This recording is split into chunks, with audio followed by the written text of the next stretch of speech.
But the interesting thing about my childhood, I think a lot of our childhoods growing up in this modern day society, is that our parents didn't really guide us properly in life. I want to be able to be as strong and powerful mentally and spiritually, and I don't want to depend on things outside of myself. I want to make sure I'm doing it the clearest way possible.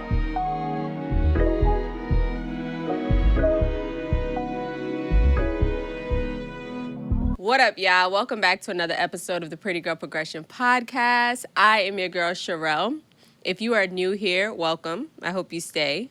And if you've been here before, girl, welcome back. And as always, make sure you like, comment, and subscribe, and tell a friend to tell a friend.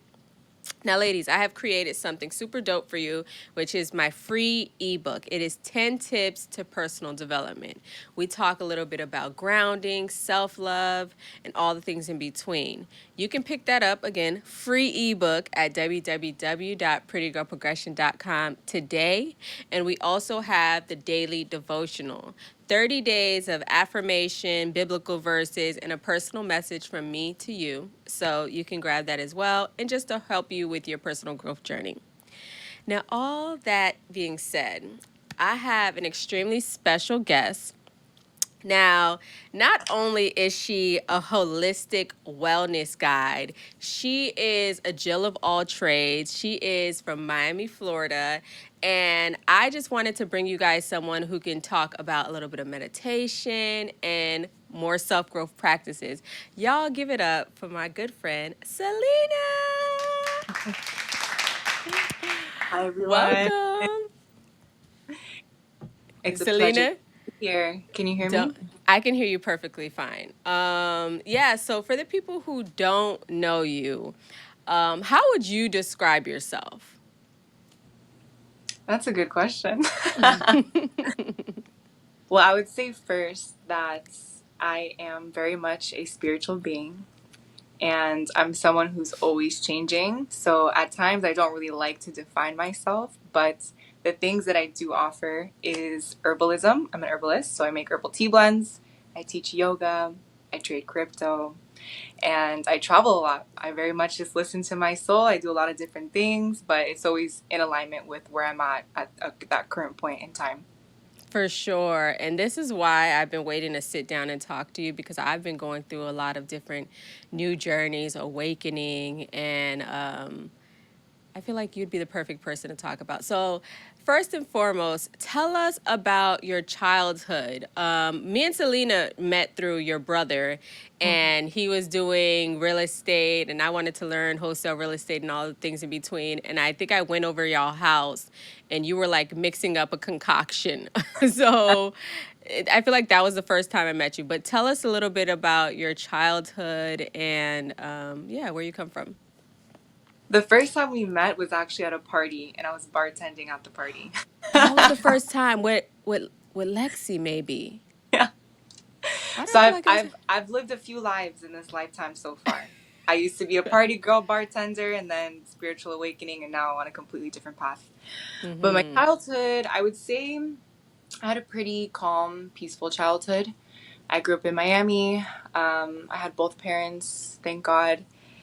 But the interesting thing about my childhood, I think a lot of our childhoods growing up in this modern day society, is that our parents didn't really guide us properly in life.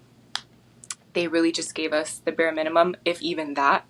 So I'm grateful to have that bare minimum of roof over my head. All my survival things, they were intact. But when it came to understanding life, my purpose, things to pursue, loving myself, relationships, I didn't really get guidance about those things. I had to learn through life. And the older I get, the more I realize how majority of people's problems and their traumas and the pain that they have and put onto other people, it all comes from childhood. Whether you had a super traumatic childhood or just, some of your needs weren't met, most of our problems come from childhood. But as a whole, I had a good childhood. I can't complain, but I'll be honest about certain things. My parents didn't guide me properly. I had to learn through life. Yeah, I mean, we all kind of went through that for sure. Come from like either humble beginnings or dealing with parents who gave us the bare minimum, the roof over our head, clothes on our back, make sure we stayed alive, things like that. But let me ask you, what's your ethnicity? Like, where are you from? Okay, so my mom, she's Puerto Rican and Black, and my dad is German. That's what it is. Interesting And they met mix. in Miami. Yeah. They People always met look it. at me like, where are you from? Yeah, I knew it was something because I met your mom and I was like, yeah, she's giving Latina. So it Yeah. was a mix between that. So you mentioned just transforming and being able to transitioning from childhood. What was it like having all of these realizations from you just got the basic necessities to now you are becoming a woman? What was that transition like? Well, I would say I was always a very deep thinker from a young age. And I did go plant-based when I was 13 years old. And from changing the way that I ate so drastically and realizing all the foods that I once consumed, everything that was so normal for me, once I realized that I didn't need that and that the industries were lying to us about certain things, that made me start to question, what else are we being lied to about? I started to just question so many different things from a young age. And as I began to get older and realize I need to find things out for myself, I can't rely on what teachers tell me, what my parents tell me, what books tell me, what my friends do. Like, it is a personal journey and experience. And I learned that from a young age. Yeah. So I always was very mature for that reason right there, because I realized my life is up to me. Oh, okay. Amen and ashe. Is there anyone who is already on that path in your life? Because 13 is a really early age to say, I want to go plant based. Well, And my mom, she was originally plant based, but she did it more for health reasons. And when I did it, I connected to it spiritually. So I went very to it. yeah. So, when was your first time actually? Did you have like an experience where you were like, everything that I've experienced has for the most part been a lie? I wouldn't say like I had that crazy moment when I was younger. I would say when I got older and I started to utilize psychedelics, that definitely, if anyone has experienced those things, you realize so much of reality is not what it seems. So, So I let's would say, talk about that. okay. Let's talk about that psychedelics. Because in Miami, I've heard everybody talk about from mushrooms to ayahuasca. I hear Joe Rogan talk about ayahuasca all the time, and there's another guy. He has a podcast. It can't come to me right now, but he swears by ayahuasca. So, what was your experience with psychedelics? Like, what? Walk us through that. So to begin with, I just posted a YouTube video last week about why I no longer do psychedelics. Okay. I'm maturing in life and I'm now in a place where I don't want to need things outside of myself for my spiritual growth. So now I'm very much sober and I'm taking the straight path, the direct path. So I want to start by saying that. But with psychedelics, the first time I ever tried it, I was probably 17 or 18. But I always had a curiosity about it and I wasn't afraid of it. I remember in high school, in art class, I would be on Reddit just reading people's stories, their trip stories, and I would just be like captivated. Like hours would go by and I'm just reading it like I'm experiencing their story. So I always had a curiosity about it. And the first time I ever did it, I didn't know what I was doing. I was just curious and I wanted to try it. And that time in my life, I was very lost. I was in a bad relationship. Didn't have a good relationship with my mom. Just a lot of messy stuff in my life. So when I did the psychedelics, it opened up a place for me to see myself, and it was very scary, very uncomfortable. I experienced like the full spectrum of like beautiful crying happiness and then like, oh my gosh, this is so uncomfortable, really scary. I'm stuck in like a cycle.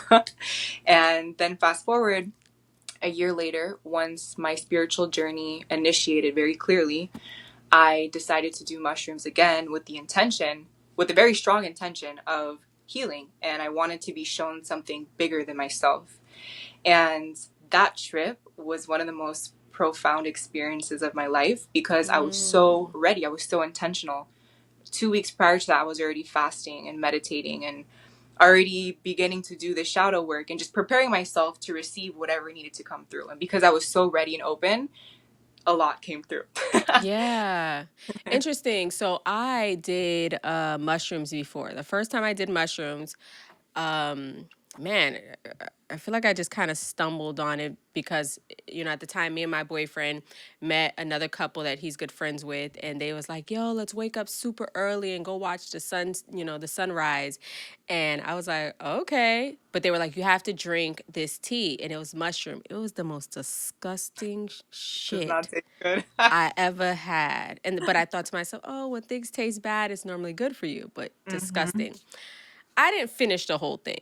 By the time we got out to the beach, the sky looked gorgeous, but I couldn't tell if it was like the Miami skyrise or I was really tripping.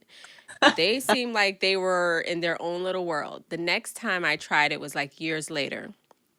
And I did it with an ex of mine. And girl, they always say you need to do it around good energy, good people, because if not, you're going to trip in the worst way. Rule I number thought one, set and setting of tripping. set If you and want to trip, setting. set and setting is rule number one. Okay. So we did it while I was like on the pier, and he put it in a pizza, and I didn't even know he was A doing that, pizza? like a pizza girl. So I'm eating a pizza, and then he was like, surprise, like I put mushrooms, and I was like, yo. No. Instantly, I thought he was trying to unalive me. I thought he was like trying to throw me off of the pier. Super Mm. bad trip. Decided to never try it, after that. And then I did try Molly before, but I don't think Molly is a psychedelic, and it makes you Molly, just sweat yeah, and and horny. it's man-made. It's man-made. So in my journey with psychedelic plant medicine, I was working with medicines that came from the earth that were not created by man. It was from the Okay. yeah. So obviously the experience is different. The energetics within that is different if man creates it and if nature creates it. Okay. So you mentioned the first time pointers on set and setting. Any other advice you would give if somebody decided to go about doing psychedelics? Any advice you would give a first timer? Yeah, And so set and setting 100%. Be mindful of who you're with. The second most important thing is be intentional. I never recommend people just to do psychedelics just for fun or recreationally. I am a strong believer in doing it in a ceremonial way where you prepare your space, you cleanse the energy, you've been preparing your body, preparing your mind. You have a very clear question, very clear intention. Because mhm. then the mushrooms themselves are their own form of intelligence, and they have a beautiful way of communicating to us, even in nature. Underneath the ground, the mycelium, it's a network that connects the trees and all the plants and allows them to communicate with each other. So when you're ready to trip, synchronicities will happen. Like people will start talking about mushrooms. You'll see mushrooms growing outside. You'll get these weird messages that come through where like the plant is communicating to you, telling you like it's time. Wow. So it's about being receptive, being open, and being intentional. Yeah. So let me ask you this. Because you were on this journey and you don't recommend it anymore, what has it taught you since transitioning? Like, for example, you went from doing psychedelics, now you don't recommend it. What has been the journey now? So it's not that I don't recommend it. I will always be an advocate for psychedelic use when it's ceremonial and intentional because it changed Okay. my life. It changed my life. It taught me so much on levels of the mind, body, and spirit and beyond. Like, it changed my life. But Mm-hmm. as I've been maturing as a spiritual being, as a human, I started to realize that I need to only need myself. And when it comes to psychedelics, the experience, it doesn't last. It's a momentary experience. You go very high and then you come back down. So if you don't do the right work to integrate those lessons, it was kind of just for fun. It kind of just happened. You don't actually have the experience with you.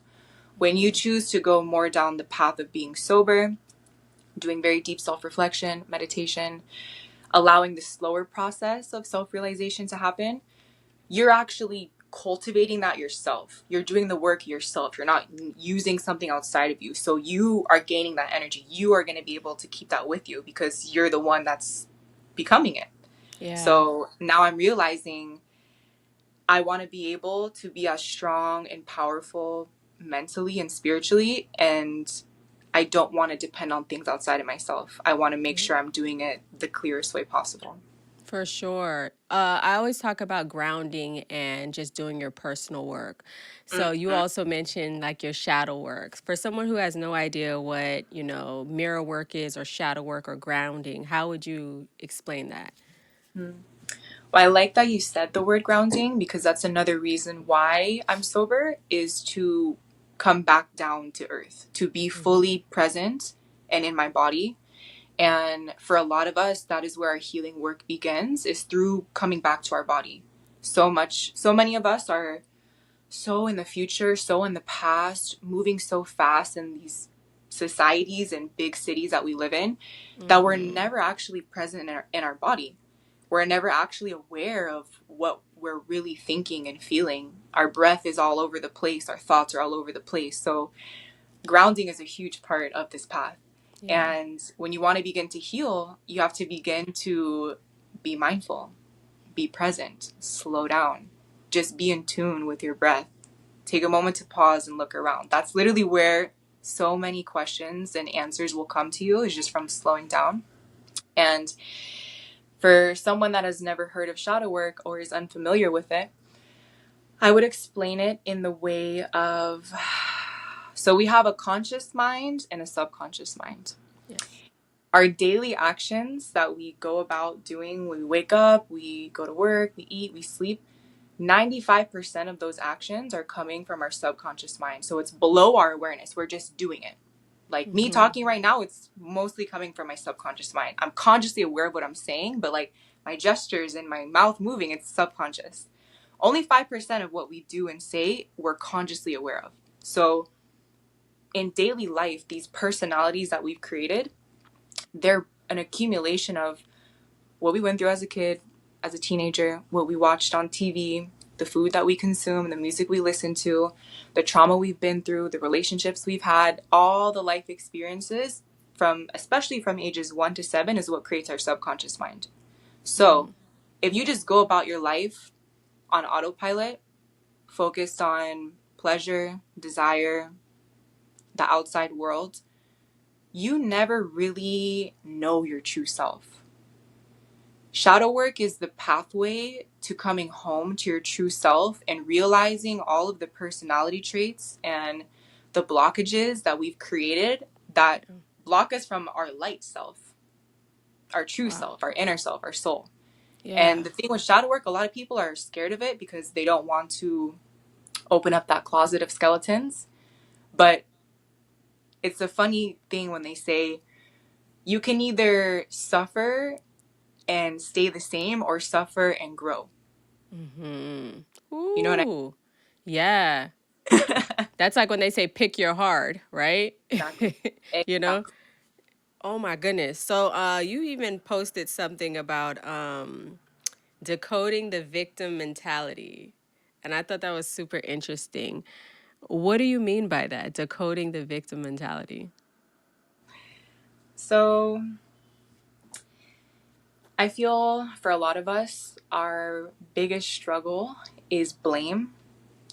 We're constantly looking for something or someone to blame, to point the finger, to feel better about our struggles and our inadequacies, our unhappiness, our emptiness. We're looking for something to blame because we don't want to look in the mirror. So when I was talking about decoding the victim mentality, it was kind of just a wake up call for certain people that were ready to realize, like, there is no one to blame. When you want to play the role of the victim, you are completely taking away your power to be the creator of your reality. So when you start to realize that, if you don't want to be weak anymore, if you want to save yourself, if you want to transform your life, you can't be a victim. You have to be a creator, a victor, a winner. You have to be the one that can write your story. You can't do that in the role of a victim. So in that post, I just broke down the psychology, my personal experience within that. And I realized people in my life that I love so much, I could no longer be with them anymore because they just had that role of a victim. And Yeah. I don't want to be that. And you become who you hang around with. So, Absolutely. Fendi facts. hmm Man, yeah, because I still have people in my family to this day who's always woe me. It's everyone else's fault. And it's like, no, you are the main character of your story. Why don't you realize that and just adjust accordingly? Because we can choose to switch at any point, you yes. know? Do And it's you all about feel, your perspective. perspective is everything. Do you feel like society has made it easy for women to be victims? I would say society's made it easy for everyone to be a victim. Because when we are victims, like I said before, we're weak. We are helpless. We're looking for someone to save us. So in our society, our modern day society, there's not a lot of things that point you towards your power, towards your truth. Everything is kind of pointing you back towards like, oh, you need this to be better. You need to buy this product. You need to go to this person and get their mentorship and their this and that because you're not enough. So I feel like society has created it. It's made it easy for everyone to be a victim. Yeah. It's so far from the truth, like, of us just being, like, we're existing. We're just enough, being who we are without all of the extra glitz and glam and smoke and mirrors. Like, who we are is enough. Mm-hmm. So it brings me to like the propaganda that you always hear, whether it be social media, the news. For someone who is an enlightened being like yourself, how does it affect you on like your day to day when you see the news, you see all the death, you see the hurt, you see the world hunger, things like that? What does it do to someone like you? I used to get very sensitive and emotional, especially when it came to the earth being destroyed and kids being killed. Like those specific things with like the earth Yeah. and kids really would rub me the wrong way. And I would get very emotional, I'd get triggered, I'd cry and everything. But I began to realize okay, this is kind of deep. Come on, give it to us. I need to be taking notes myself. So, all that really matters is your current reality. What, like right now in this moment, is all that exists. If it wasn't for the television that's broadcasting these things that we don't even really know are necessarily true or real because it's known for creating lies and propaganda and fear and all these different things. If we didn't watch those things, it wouldn't be real. It wouldn't exist to us. I would always tell people if you lived in the forest during COVID from 2020 to 2023, if you lived in a forest with no Wi Fi or nothing, COVID would have not existed to you. You would have never had that fear, that belief, that it wouldn't have existed to you. So for me, at this point in my life, I'm unaffected 1010%. I don't Yeah. play into it. I don't think about it. It's not my reality. It's literally not my reality. To me, it's like a joke. Yeah. I look I hear around people say the that all the world. time. I look around in my world, and if I'm healthy, I'm alive, my parents are good, I have a roof over my head, like I'm chilling. Yeah. I'm not stressed about what's going on in the world. I do my best to stay up to date. I don't want to be ignorant, but I don't play into it. You will never see me posting anything about politics, big world events. I don't. True, true. Yeah. I always hear Erin Lyons. I'm not. No, I don't know if you're familiar with her, but she's always posting about this conversation. She's like, I'm not. And before I say this, whoever you decide to vote for in this space, this reality, do your thing. Like, make sure you are researched down and that you are 10 toes down about who you decide to put into the office, even though most people would say it's already been chosen. Okay? I know how y'all girls like to tussle, but hey. So when you say, like, that is not my reality, do you ever feel like when you do get in conversations about like world politics and things like that, people judge you and you're like, oh, it's easy for you to say you just tapped out of it. I don't want to be a part of it. I don't want to vote. I don't want to march. I don't want to do none of that shit. I'm in my own bubble and that's my safe space. What do you say to people who kind of just like to tussle about that conversation with you? Well, this I was actually thinking about this today. There are okay on the spiritual path. there are certain things that look like privilege to other people, but it's actually your birthright. It's a level of awareness of what you know you are worthy of in life. And for me, at this point in time, my belief about this world we live in and society, I have seen enough and I've had enough personal evidence that I don't need that. It's not a part of my path. So I just don't take it personal. I know people are always going to feel some type of way. People are always going to want to say something and try to bring you into their world, into their chaos. Babe, my mind is at peace. My heart is Yeah. at peace. I'm with God. I can't complain about anything. Like, if you have a problem with me, that's fine. That's fine. Because I feel like I have a pretty solid understanding about life, myself, and reality. And I learned that on my own. I didn't need the TV. I didn't need a president. I didn't need any of that. So, Yeah. no, I'm not going to say that. We'll talk about it for sure next time. You tell me after. So what prompted you to just start traveling? Because you're really young. I didn't even know how young you were, Selena, until I'm like, girl, you were young and you're traveling.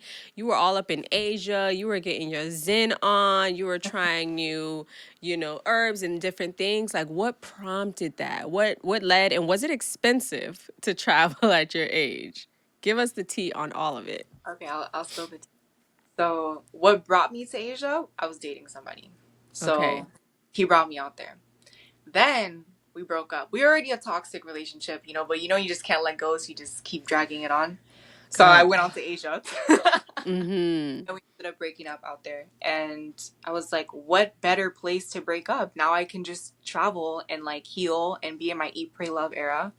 So we were together in Bali for around 3 months. And then I continued to travel by myself for 8 months. Wow. And the only expensive thing about going to Asia is the flight ticket. Once you're Okay. there, it is extremely affordable. Okay. So how long did you live out there? In total, I was out there for 11 months. Wow. So what would you say, like USD, your monthly expense would be? It depends on the country. There's some Okay. countries that are more affordable than others, but I would say in general, 1,000, including everything. Girl, wait. My last country, I went to Sri Lanka. If you're not familiar with Sri Lanka, it's an island below India. I was there for 3 months. I traveled the whole country, north, east, south, west, living abundantly, riding my scooter, surfing, everything. In 3 months, I spent a little over $1,000. What? I was doing a little bit of work away, which is like you exchange work for accommodation. But as a whole, that was the cheapest country I've ever been in. I would live like an absolute empress, a queen. Yes. And most countries in Asia, your average meal is under $3 Oh my gosh. for like a Okay, so fresh, local, delicious. Mm. So peep this. It's interesting how you went out there on the strength of your boyfriend at the time getting you there. When I went to Dubai, it was off the strength of my boyfriend at the time. His family lived out there. So, we ended up coming back here and then we split up. So it's interesting. You split up while you were in Bali at the time. What advice would you give to a woman who's in that situation, who split with their person, but now they're ready to travel the world? Like, what made you so fearless to say, I got this from here? Well, I didn't have fear to begin with because Mm, I I'm not really a fearful person. okay. I realized maybe 4 or 5 years ago that fear is an illusion we create in our mind that just blocks us from living our truth, living our life. So I don't really live through fear. But I would say travel is an underrated medicine when you are ready to expand your mind, you're ready to get out of your comfort zone, you're ready to become your own best friend. When you're ready for that, travel. Yeah. And don't let other people put thought, like every country I've ever been to, there's always 3 or 4 people that are like, isn't it dangerous there? Isn't there a war? Isn't there a tsunami? And I'm like, have you ever been there? Yeah. People have all Yeah. these crazy things they make up in their Yeah. mind, all based in fear, and they've never For even sure. been there. For And I'm sure. like, I've been there 3 times. They're nicer than everyone here. What are you talking? Like, For people just sure. in their own worlds, their world of fear and limitation. I love that you said fear is not real because we tend to hold on to that. I don't know why we do that. And maybe it's because we harbor on it. So, like, bad things tend to happen. I feel like if you focus on great things, you will receive great things. And, like, the synchronicity will just work in your favor. But when you harbor on bad, you get bad, you Yeah, know? you become what you think of most of the time, and For fear sure. fear is nothing but a limitation. For, And that's the most, like, everything in my spiritual path has always pointed me back towards the work of the mind. mm-hmm. Everything is mental. The first law of this reality and universe is mentalism. All is mind. Everything starts in your mind. Everything starts with a thought. Are your Yeah. thoughts more pointed towards limitation, fear, scarcity, insecurity, or are more of your thoughts pointed towards freedom, expansion, purpose, God, love? It's all about awareness of your thoughts. For And most sure. people are not aware of their thoughts. So For we fall sure. more into the subconscious negative patterning of this world, of our parents, of scarcity, fear, all these different things. So I was gonna say, even back when people used to ask me, "Oh my God, you weren't scared to go to the UAE?" And I feel like the news makes, specifically like America, makes us think that everywhere else is dangerous and only America is safe. Where, I mhm. mean, come on, the gun laws here are treacherous. Okay, like the youngest person could buy a gun and it's no consequence for the most part. So, and There's I felt schools getting super safe shot when I was up. in Dubai. It's Yeah. all propaganda. Yeah, It's for all sure. stories. And America by the year is losing its American dream mentality because people are realizing this country is not what it's made up to be.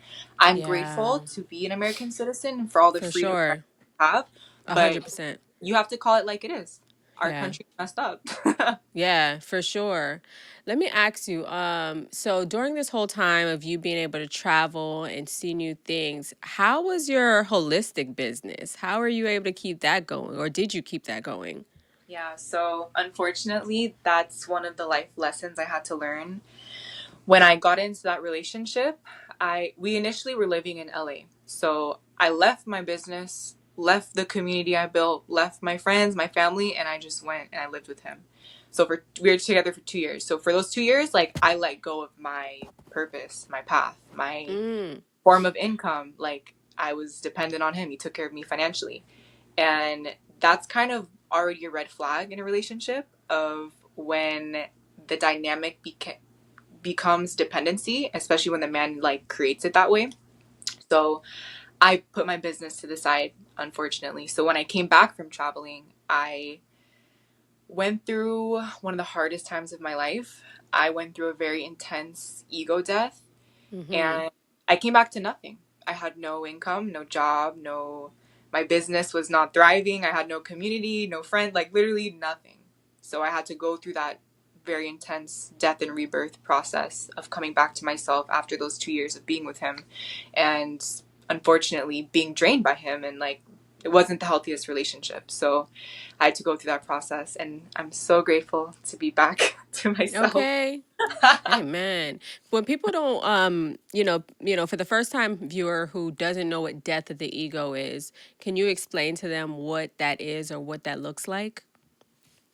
So, our ego is pretty much our personality that we've created from our life experiences. Your ego is who you think you are. Your personality, pretty much. So when we go through certain things in life that pushes us to the floor, pushes us to the ground, where we kind of lose our sense of, like, who am I? What is my purpose? What is my direction? Like, why am I here? When you start to fall into those questions and those feelings, that's your ego being triggered. Your ego is being tested because you're Mm, actually starting to very deeply realize, who am I? Maybe I'm not the person I always thought I was. Maybe I'm not just Selena that grew up in Miami and did this and did that. Da, da, da. You start to very deeply question yourself. So your sense of self falls away. And it's very scary. It's very uncomfortable. It literally mm, feels like a death. It's a death process. And the reason this happens is because we have to shed those layers that were built from society, from our parents, from thoughts of just insecurity and not enoughness, or just things that are not in alignment with our growth. You have to shed those things in order to come back to your true self. Yeah. So that's how the rebirth happens. So it's a necessary cycle, but it's uncomfortable. For sure. And since your rebirth, you mentioned earlier before we started that, your throat chakra, you're speaking more, you're doing more things. And I see you on social media, you are trading. I love hearing girls who trade because I don't understand that world. I would love to understand it. So give us, I guess, some details about trading or maybe even misconceptions about trading. So I've been in the crypto space for around 4 years. I started during COVID, and digital currency in itself, especially crypto, it's another reality of money. Mm-hmm. Completely digital. It changes your perspective of what money is. At one point, I was majority in crypto and barely had anything in my bank account. So that in itself is like a crazy mentality shift when all your money is digital and you're in full control of it and it's not in a bank. Because in that time, I just didn't trust the banking system. I didn't know what was going on. Our money in America is not backed by anything. So that's why I Yeah. go crypto. But I am a part of digital skill sets. They are pretty much educational platform, and they teach different skill sets like trading, e-commerce, forex, crypto. So I partner with them, and we run a lot of events here in Miami where we teach people, we offer value, and I'm just continuing my studies with trading because Yeah. I am very pro freedom. I like to be able to make money from my phone. I like time freedom, location freedom, financial freedom. I like freedom. Okay. And trading is a really good skill to have because once you put in all the effort and time of studying and learning, once you understand it, you have that skill forever. Yeah, for sure. What's the biggest misconception from people hearing trading or forex? That it's a scam or it's gambling, but it's only a scam or gambling if you're uneducated. True. True. Do you have mentors in the program? I do. Good. Because a lot of people be trying to be like, yeah, girl, come to my meeting. And it just be that person and a video. And it's like, well, who is really teaching you? You know what I'm saying? No, our company is goated. We've been around for over 11 years, done $1 billion in sales. We're debt free, located in over 40 countries. Like Mm-hmm. we've been in the mix. Yes. Well, good. Kudos to you and much success and blessings to you for that. I do want to get into like your holistic business because we mentioned it just really quickly about you putting it on pause. I remember, I think I was coming down with something and you were like, girl, if you want to come pick up X, Y, and Z, this is what it is. So talk to us about like the holistic lifestyle. So I've been on the holistic path for a while now. It's been a Mm-hmm. very big part of my life, of my healing, of my understanding of the world, and most importantly, my remembrance that I can heal myself and not to be so dependent on the outside world to heal me and give me these different pharmaceuticals. I did get very sick in 2019, which was the beginning of my spiritual awakening. So a lot of Mm, us kind of have to go through suffering. We have to go through some type of trauma that really like shakes up our reality, that forces us to stop and to look around and realize we're not going in the right way and we have to change our life.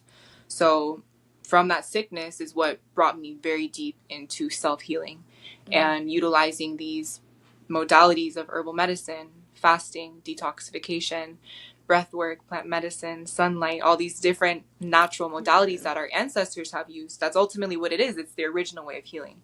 And Yes. why I like holistic health is it merges the mind, the body, and the spirit. There is no healing if you don't address that holy trinity. So I'm actually almost finished with my first book where that's the majority of what I talk about is just healing the mind, body, and spirit, using food as a tool for your spiritual expansion. And Absolutely. I look forward to having it finished. Yes. Yes.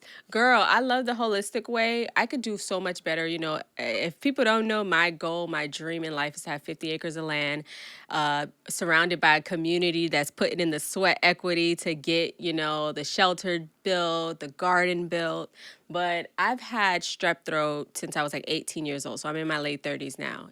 18 Mm. years old, never decided to pull out my tonsils, and because most of the times you could barely afford insurance, it's crazy. But so I found on YouTube someone who was saying put cayenne pepper, garlic, and honey together, take a little Q-tip and swab it on the infection in the back of your throat. I did that after so much years of pain and suffering. It goes away. It's a temporary fix for about 24 to 48 hours. It'll clear up the strep throat, but eventually you will get it again because it's a bacterial infection. And who knows if you got to pull out your tonsils, you know. But I love simple things that are in our cabinets already and instantly, like, it'll heal our bodies. I don't care if it tastes nasty. If it is going to help me, I will take it. The So best I thing, highly, all the grandmother recipes. Everyone has that one thing their grandma did to them where she walked out in the garden, picked that one herb, mashed it up, rubbed it on your head, and you were healed in 5 minutes. Like everyone has yeah, that, you know, because for it's sure. the ancient remembrance. It's been in our all of our lives, but now with this modern day of living, consumerism, pharmaceutical things, we've just drifted away from that. Yeah. Do you think that our ancestors are disappointed in how we are moving because we depend on the government so much? Not me. No, I'm kidding. You like, not my um, honorable ancestors, I maybe do my part. yours. I do my part because I personally do my best to live in a way that is in reverence towards nature. And that's what our Mm, ancestors did. But I would say we should be disappointed in ourselves as a society mm, as a whole, not our ancestors. We should actually realize what we're doing, the way we're treating each other, the way we treat the earth, the way we're so far away from honoring ourselves, our purpose, honoring God. Like, we live in a backward society. So we should be disappointed in ourselves. damn. Now that I think about it. And that's not pointing the fingers. It's looking at No, yourself, I going said within. we as a whole. Yeah. It takes, if you're alive and we're talking right now, we exist in the same world, so we play a part in it. And that's why the best thing you can ever do is look at yourself in the mirror and realize the role that you play. And when you start to walk in that and have that responsibility, you change the way you show up. You don't play Mm-hmm. into these ways of living. You start to actually really do your part, really take on that role of holding more God consciousness, more Christ consciousness, acting more in alignment and not letting this world dictate you. Yeah. I want to talk a little bit more about nutrition because you said in 2019 that you got sick. So what did your, you know, your supplements start to look like on a day-to-day basis? What were you eating on a day-to-day basis? So initially I was in an abusive relationship and I was working 3 jobs. I was bartending, I was drinking a lot, smoking a lot. I was just all up in the mix, like running from myself, you know, Mm-hmm. caught up in pleasure. And from that abusive relationship with the smoking, the drinking, all of that energy just began to accumulate in my body. And I was not allowing myself to process what I was feeling, Mm. process that trauma, process everything I was going through. I was holding so much inside that it just manifested as disease, dis-ease. My body was in a state of dis-ease.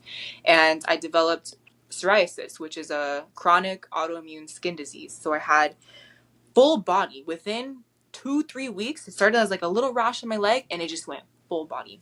It was Wow. the scariest thing in my life.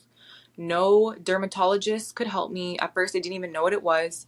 They were giving me all these pills, these injections. It was so expensive. Nothing was working. I was like, Wow. wow, this is going to be my life forever. I was literally anxious, anxiety attacks, everything. And I had this one epiphany, aha moment. Oh, I could heal myself. When that sentence came into my head, in one moment, I stopped all the medication, all the doctor's appointments, and I just fully allowed myself to believe that I could heal myself. And I just went deep into my studies of holistic healing. Yeah. So that led me into detoxification. And for pretty much a year, I was fully raw vegan.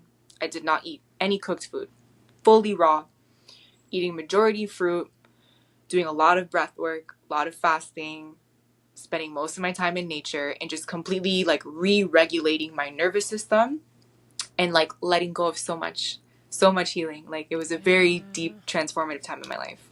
Yeah. Oh my gosh. Even when you talked about fasting, and listen, to any woman who's going through some domestic violence, I've been there as well, girl. And you just notice like the stress and drinking, because I bartended as well, partying, going nowhere fast, ultimately, like that will all catch up to you, and your body is going to be screaming, like, please stop this one Yeah. way or another, you know? So when you did this for a full year, you started to see everything just go away. Yeah. Yes. Yeah. Within 3 months of going raw vegan and really detoxing, like I was already starting to like very quickly heal. Wow. And it took me maybe like a little over a year, maybe 2 years to fully clear it, but I healed myself fully. Yeah, and you hear that so many stories of people, even Dr. Sebi talks about it. Like, yeah, I can cure HIV. Like, there's Yeah, so many anything. things. And it's Absolutely. majority mental. Yeah. Most dis-ease happens through our emotional state, through Hmm. suppression of emotion. Jeez. That's so true. Interesting. So, you've gone through so many different phases in your life. You say like I've lived multiple lifetimes. Can we talk a little bit about isolation? Because I don't know if it's easy for you to find friends, or like the friends that you have. Eventually, sometimes we have to separate ourselves just to go within. Talk a little bit about isolation and your experience with it. Mm. It is a necessary part of our path and our life. Solitude is another form of medicine. If you're constantly around things and people, you will never be able to see yourself clearly. If Hmm. you're in a time of deep transformation and change, the best thing you could do is be by yourself. Like I genuinely believe that God isolates people when when they're ready to level up pretty much. And in my travels, that was my greatest lesson of isolation and solitude, because I was by myself. Like I was in another country, like across the world from my friends and my family. And it was a very hard reality for me because my own parents and friends didn't really check up on me. So there was like days and weeks at a time where I wasn't in communication with any of my friends or family. It was literally just me and myself and whoever I would meet or come across. And what that taught me was I am my own best friend. I am my Yes. mother. I am my father. I am my everything. If I depend on other people to bring me a feeling of safety, of love, of being chosen, whatever, I will eventually suffer. I will eventually be let down. So that experience, that process allowed me to pull all of that need for other people to make me feel those things and allow that to be myself, to fill my Yeah. cup, to be that for myself. So that has been a reoccurring theme in my life. But now I see it, it's not a negative thing. It's beautiful. Like solitude is beautiful, It especially really when, is. and I'll say one more thing about the travel and isolation. When you travel by yourself long term, what that forces you to do, like you become your own best friend. Yes. But you have to acknowledge all of the things in you that other, like, say it's two people.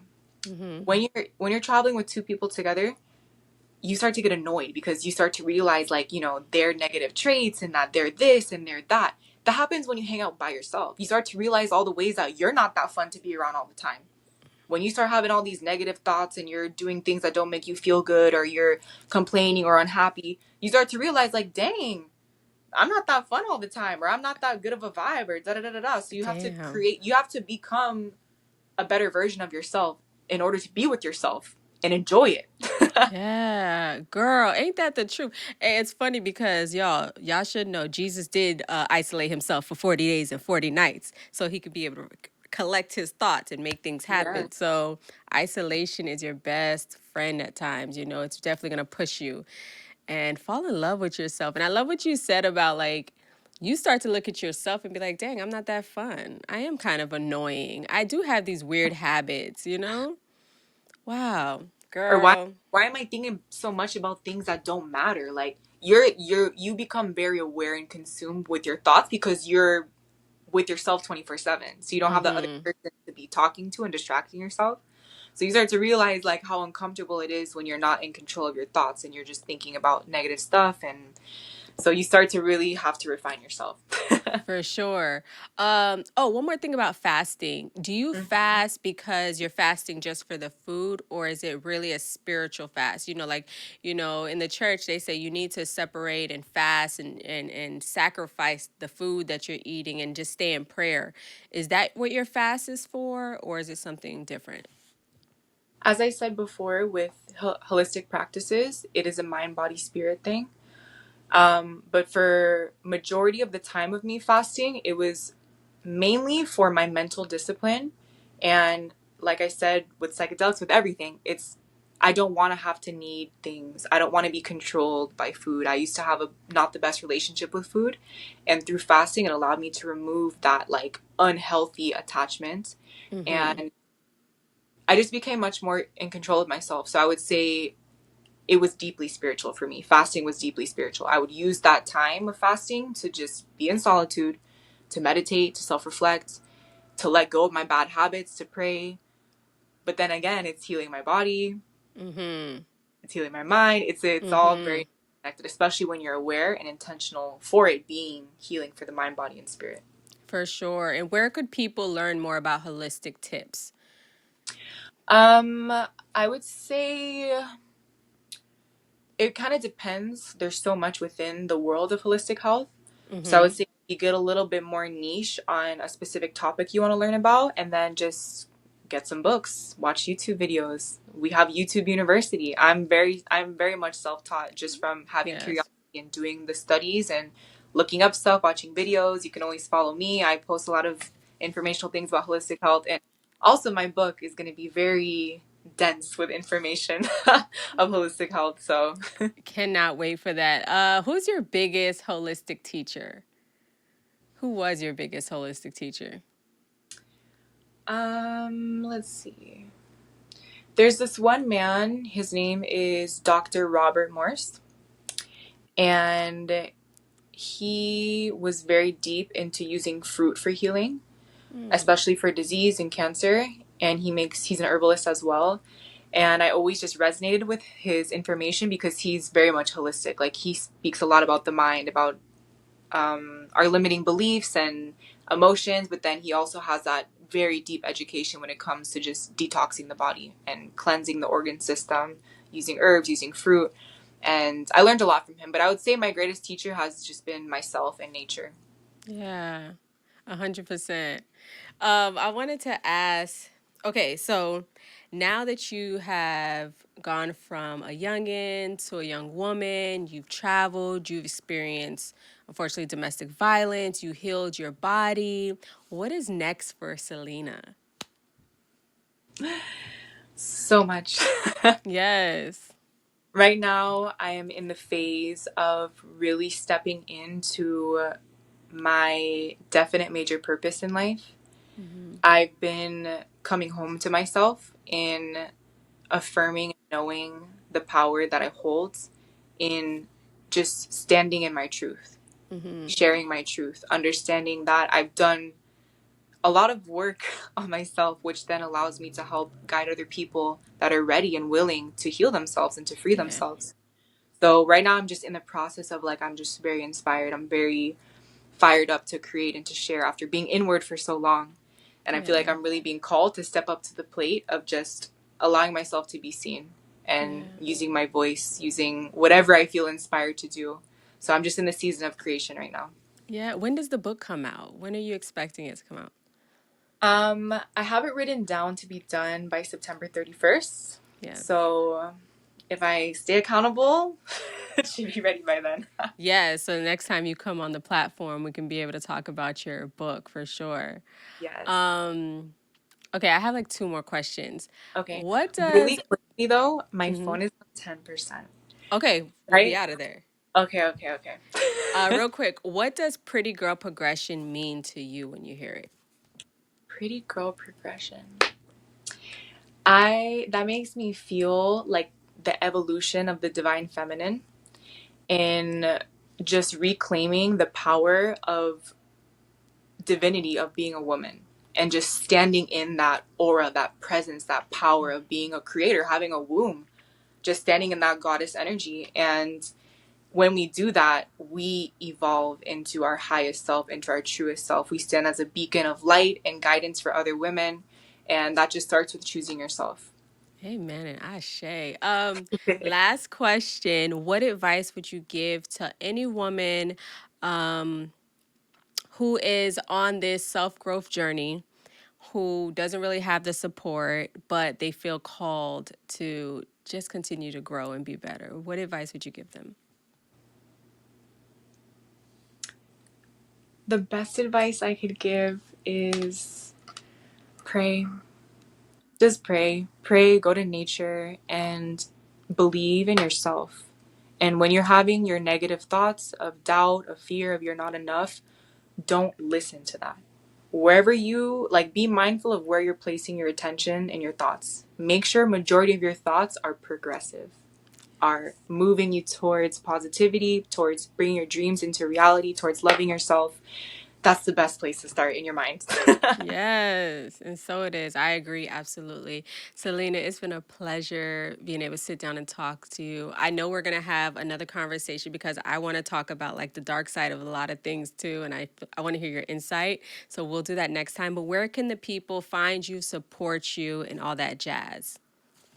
So you can find me on Instagram, YouTube, and TikTok, Holistic Selena. And you can also shop my website, herbalascension.com, where I do different herbal blends, yoni steams, herbal capsules, and my book will be there as well.